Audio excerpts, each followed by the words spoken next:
રાજકોટમાં ખાનગી હોસ્પિટલમાં સારવાર દરમિયાન મહિલાના મોતને લઈને ભારે વિવાદ સર્જાયો છે. મૃતકના પરિવારજનોએ બાલાજી હોસ્પિટલ અને તબીબો પર સારવારમાં ગંભીર બેદરકારીના આક્ષેપો કર્યા છે અને જવાબદારો સામે કાર્યવાહી કરવાની માંગ સાથે પોલીસમાં અરજી આપી છે. બીજી તરફ હોસ્પિટલના ડોક્ટર મીડિયા સમક્ષ આવી તમામ આક્ષેપોને નકારી પોતાનો પક્ષ રજૂ કર્યો છે. જોઈએ આ સમગ્ર મામલે અમારો વિશેષ અહેવાલ.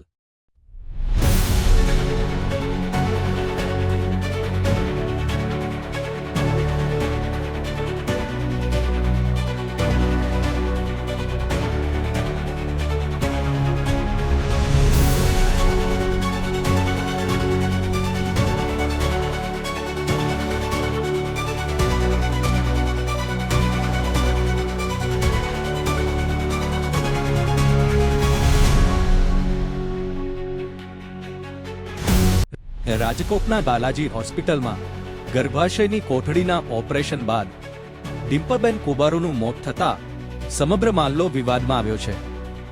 પરિવારજનોના જણાવ્યા મુજબ ઓપરેશન બાદ દર્દીની તબિયત સતત બગડતી ગઈ હતી.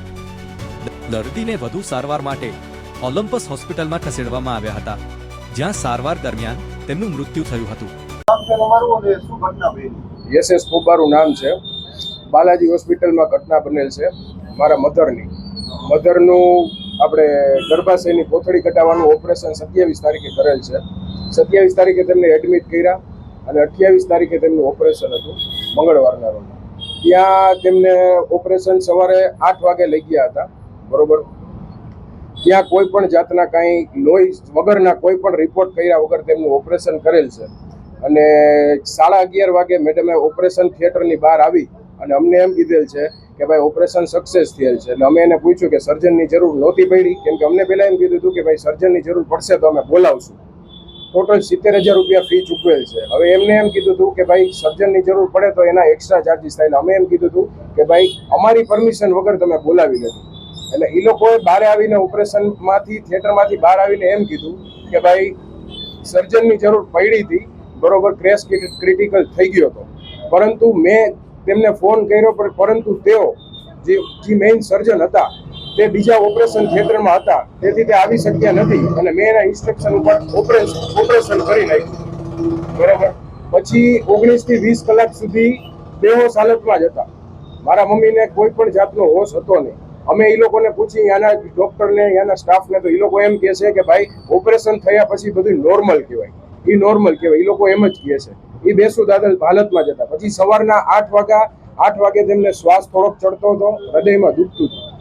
અમે અહીંયાના ડોક્ટરના સ્ટાફને એમ કહી તો એ એમ કહે છે કે ભાઈ ગેસના તકલીફથી હોઈ શકે, બીજો કંઈ આમાં કાંઈ છે નહીં. એટલે અમે એમ કહી કે ભાઈ મેડમને બોલાવો. મેડમ 8 થી 10 વાગ્યા સુધી કોઈ આવેલ છે નહીં. પછી 10:30 મેડમ જ્યારે રાઉન્ડમાં આવ્યા, બરોબર, ત્યારે એને આવીને ધબકારા ચેક કર્યા. ધબકારા એના 167 હતા અને બીપી 76 હતું. બરોબર. એટલે એમના MD ને બોલાવ્યા અને MD એમ કીધું કે ભાઈ આમને લોહીના ગઠ્ઠા જામી ગયા હોય એવું લાગે છે અમને, એટલે અમે એક ઇન્જેક્શન દઈશી, એનાથી જો ફેર ન પડે તો કાર્ડિયોલોજિસ્ટનો સંપર્ક કરવો પડશે. અમે કીધું ઓકે. મૃતકના પરિવારજનોએ ગંભીર આક્ષેપ કરતા જણાવ્યું છે કે જરૂરી સર્જનની હાજરી વગર ઓપરેશન કરવામાં આવ્યું હતું. પરિવારનો દાવો છે કે સારવારમાં બેદરકારી રાખવામાં આવી હતી અને દર્દીની સ્થિતિ ગંભીર બન્યા બાદ અન્ય હોસ્પિટલમાં ખસેડવામાં આવ્યા હતા. પરિવારનો વધુ એક આક્ષેપ છે કે ઓલિમ્પસ હોસ્પિટલનું બિલ પણ બાલાજી હોસ્પિટલે ચૂકવ્યું હતું. સમગ્ર મામલે જવાબદાર તબીબો સામે કાર્યવાહી કરવાની માંગ સાથે પરિવાર A ડિવિઝન પોલીસ સ્ટેશન પહોંચ્યો છે અને લેખિત અરજી આપી છે. અત્યારે લઈ જવા પડે એમ છે. એટલે અમે કીધું કે અમે કોઈ પણ રીતે પહોંચી શકીએ તેવા માણસ નથી. તો એને એમ કીધું કે તમે પૈસાનું કોઈ પણ જાતનું ટેન્શન ન લ્યો, અમારી હોસ્પિટલ વાળા બેઠા છે, એ અમે લોકો સંભાળી લેશું. એટલે અમે કીધું ઓકે. એટલે એ લોકોએ એમ્બ્યુલન્સ બોલાવી લીધી અને લઈ ગયા ઓલિમ્પસ હોસ્પિટલમાં ડોક્ટર મિહિર તન્ના પાસે. સાહેબ મિહિર તન્નાએ ત્યાં એમનું બધું પ્રોસિજર ચાલુ કરી અને તેમનું એન્જિયોગ્રાફી કર્યું. એન્જિયોગ્રાફીમાં મિહિર તન્ના સાહેબે એમ કીધું કે ભાઈ એના હૃદયમાં લોહીના ગઠ્ઠા જામ થઈ ગયા છે, એટલે એની પ્રોસેસ ચાલુ કરવી પડશે. એટલે ત્યાંના જે બધા બિલ હતા એ પણ એ લોકો ભરવાના હતા એવું અમને કીધું હતું. અમારી પાસે મેડિસિનનું બિલ આવ્યું 51,000 રૂપિયાનું. એ પણ એ લોકોએ કીધું કે એ તમારા બાલાજી હોસ્પિટલના જે મેઇન ડોક્ટર સાહેબ શ્રી છે તેની સાથે વાત થઈ ગઈ છે બરોબર. એટલે અમને કોઈ પણ જાતનો એનો 1 રૂપિયો દેવાની ના પાડી. પછી એ લોકો એન્જિયોગ્રાફી કરી અને એની પ્રોસેસ બધી ચાલુ કરી. અંદર લોહીના ગઠ્ઠા જામી ગયા હતા, એ કાઢવાનું ચાલુ કર્યું. પછી એને એમ કીધું કે અમે અડધીથી પોણી કલાકમાં એને આઈસીયુમાં રાખશું. અત્યારે થોડુંક સ્ટેબલ હોય એવું લાગે છે, મિહિર તન્ના સાહેબે એવું કીધું. પછી અમે એમ કીધું કે આનું કારણ શું હોઈ શકે, તો એ કે અમારી પાસે તો ઓલરેડી કેસ ક્રિટિકલ થઈને જ આવેલો છે બાલાજી હોસ્પિટલમાંથી. એને અમને એવું કીધું. પછી સાંજે અમે બધા એક એક કરીને મારા મધરને મળવા ગયા. થોડુંક સારું હતું, પણ ધબકારા એના નોર્મલ નહોતા થતા ને બીપી પણ નોર્મલ નહોતું થતું. પછી સાંજે 9 વાગ્યાની આસપાસ એ લોકોએ એ રીતે કીધું કે ભાઈ વેન્ટિલેટર ચડાવવું પડે એમ છે. એટલે અમે એમ કીધું કે કાંઈ વાંધો નહીં. એ લોકોએ કોઈ પણ જાતની અમારી પરમિશન લીધા વગર વેન્ટિલેટર ચડાવી દીધું, સીપીઆર એને ચાલુ કરી દીધો અને ઓલા શોર્ટ ટ્રીટમેન્ટ પણ ચાલુ કરી દીધી. બરોબર.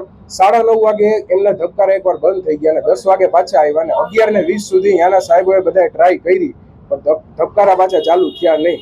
એટલે બાલાજી હોસ્પિટલની બેદરકારીને લીધે મારા મધર એક્સપાયર થઈ ગયા અને અમારી પાસે અંદાજે 1.5 થી 2 લાખ રૂપિયાનું ત્યાં બિલ થયું હશે, પરંતુ અમારી પાસેથી 1 પણ રૂપિયો લેવામાં આવ્યો નથી. એટલે બાલાજી હોસ્પિટલના વાંકની લીધે થયું હોય તો જ ન માંગે ને. પોલીસને અમે એ ડિવિઝને અરજી કરેલ છે, ત્યાં પીઆઈ સાહેબને પણ મળેલું છે. એને પણ એમ કીધું છે કે અમે અમારી પ્રોસેસ થશે એટલી ફાસ્ટ કરશું અને રિપોર્ટ પીએમ રિપોર્ટ પણ એફએસએલમાં ગાંધીનગર ગયો છે. ઓપરેશન કરાયું હતું ડોક્ટર કવિતાબેન નાદાણી. અમારી માંગ એટલી જ છે, કોઈ પણ જાતની પૈસાની માંગ નથી, ખાલી ન્યાય જોઈએ છે કે ભાઈ કવિતાબેન છેલ્લે સુધી હાજર પણ નથી થયા કે એમાં શું એને ઓપરેશન કર્યું. કોઈ પણ જાતનો અમે 1.5 કલાક સુધી ફોન કર્યા તો કોઈ આવેલ નથી.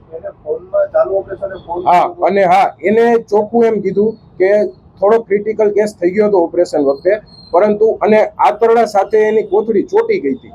એની ગર્ભાશયની કોથળી મારા મધરની આંતરડા સાથે ચોટી ગઈ હતી કે સર્જનને ફોન કર્યો પણ સર્જન આવેલ નથી કે એ બીજા ઓપરેશનમાં હતા. એટલે કે મેં એના ઇન્સ્ટ્રક્શન કહેવા મુજબ એને જેમ કહેતા કે એમ ફોનમાં ઇન્સ્ટ્રક્શન ઉપર મેં ઓપરેશન કરી નાખ્યું છે. પરિવારના આક્ષેપો બાદ બાલાજી હોસ્પિટલના દોડ કવિતા લાધાણી મીડિયા સમક્ષ આવ્યા અને હોસ્પિટલનો પક્ષ રજૂ કર્યો.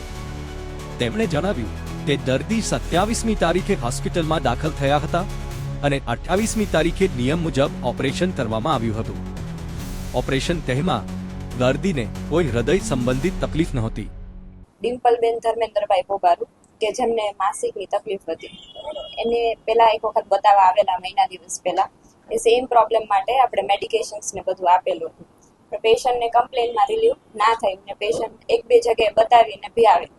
એટલે પેશન્ટને આપણે સમજાવેલું કે ભાઈ આવી રીતે છે, બરાબર, તકલીફમાં રાહત નથી થતી, તો એનો લાસ્ટ ઓપ્શન આપણે ઓપરેશન કરવાનું થશે, બરાબર. ને ઓપરેશન મતલબ બીજી જગ્યાએ જ્યાં ગયા હતા ત્યાં બી એવી જ રીતે સમજાવેલું હતું. 27 તારીખના સાંજના પેશન્ટ દાખલ થયું, 28 તારીખે આપણે ઓપરેશન કરેલું, બરાબર. દર્દીને આપણે કન્સેન્ટના ભાગરૂપે બધું સમજાવેલું હતું કે શું છે, શું ઓપરેશન છે, કેવી રીતે કરવાનું છે, શું જરૂર પડી શકે, બરાબર. ઓપરેશન 28 તારીખે કર્યું આપણે. ઓપરેશન પછી બી સગાને બધું સમજાવેલું કે ભાઈ આવી રીતે છે ઓપરેશન પછી, બરાબર. ઓપરેશન પછી દર્દીને સ્ટેબલ હતું એટલે આપણે એમને વોર્ડમાં શિફ્ટ કર્યું. વોર્ડમાં બી આપણે 2 વખત રાઉન્ડ લેવા ગયા, ત્યારે બી પેશન્ટ જોયું, પેશન્ટ કોન્શિયસ જ હતું ને એકદમ વાઇટલી સ્ટેબલ હતું. બીજે દિવસે એટલે કે 29 તારીખે અચાનક જ સવારે એમને શ્વાસ લેવામાં તકલીફ થઈ અને નાડીના ધબકારા વધવા માંડ્યા, થોડું વોમિટિંગ જેવું થયું. એટલે આપણે તરત જ સ્ટાફે મને જેમ જાણ કરી એટલે તાત્કાલિક આપણે ઉપર ગયા. જોયું તો નાડીના ધબકારા ખૂબ વધારે હતા. એટલે તરત જ આપણે ફિઝિશિયનને ઇન્ફોર્મ કર્યું. ફિઝિશિયને જોયું અને કીધું કે ભાઈ આમાં થોડુંક મતલબ કહેવાય કે થોડું કોમ્પ્લિકેશન જેવું છે. આમાં આપણને એવું લાગે છે કે લોહીનો ગઠ્ઠો ક્યાંક છાતીમાં ફસાઈ ગયો છે, એટલે કે છાતીની જે લોહીની નળીઓ હોય એમાં. એટલે આપણે આપણા તરફથી થાય એટલી ટ્રાય કરી છે. જો જરૂર લાગશે તો આપણે કાર્ડિયોલોજિસ્ટને બતાવવાનું થશે, બરાબર. આવી રીતે બધું સગાને સમજાવ્યું, આપણા તરફથી પેશન્ટને સ્ટેબલ કરી અને તો બી જોયું કે પેશન્ટ થોડું વધારે ડિટેરિયોરેટ થાય છે, આપણે કાર્ડિયોલોજિસ્ટમાં શિફ્ટ કરવું જ પડશે. એટલે બને એટલું જલ્દી સગાને સમજાવી, બરાબર, કન્સેન્ટ લઈ અને પછી આપણે કાર્ડિયોલોજિસ્ટ યુનિટમાં શિફ્ટ કરવું છે. બેન, આક્ષેપ છે તમારી ઉપર કે ઓલિમ્પસ હોસ્પિટલમાં ખસેડવામાં આવ્યા નથી અને તેનું બિલ બાલાજી હોસ્પિટલે ભર્યું. એવું શા માટે? એવું નથી. આપણે જ્યારે પેશન્ટને કન્ડિશન ક્રિટિકલ થઈ ત્યારે આપણે પેશન્ટના સગાને સમજાવ્યું હતું કે ભાઈ આવી રીતે થયું છે. એટલે સગા એકદમ હેપ થઈ ગયા કે એક તો પેશન્ટની કન્ડિશન ક્રિટિકલ પ્લસ આવી રીતે બીજી હોસ્પિટલમાં પ્રાઇવેટમાં ફાઇનાન્શિયલી અફોર્ડેબલ છે કે નહીં. એટલે અમે સગાને માનવતા રૂપે એવી રીતે સમજાવ્યું હતું કે અત્યારે આપણે પેશન્ટને પ્રાયોરિટાઇઝ આપી, બરાબર, પૈસાનું આપણે આપણી રીતે પાછળથી જોશું, જે બી હોય આપણે ડૉક્ટરને ભલામણ કરશું, બાકી આપણે બીજી કઈ વાત કરેલી નથી. બેન એવું કીધું છે કે મોબાઈલના આધારે ઓપરેશન કર્યું છે એવું એ વાત શું સાવ- આની હકીકત શું છે? ના, એ વાત સાવ ખોટી છે. આપણે ખાલી સગાને એવી રીતે સમજાવેલ છે કે જ્યારે ઓપરેશન પહેલા અમે કન્સેન્ટ લેતા હોય કે જો આમાં જરૂર જણાય તો અમને બીજા ડોક્ટરનો બી ઓપિનિયન લેવો પડે.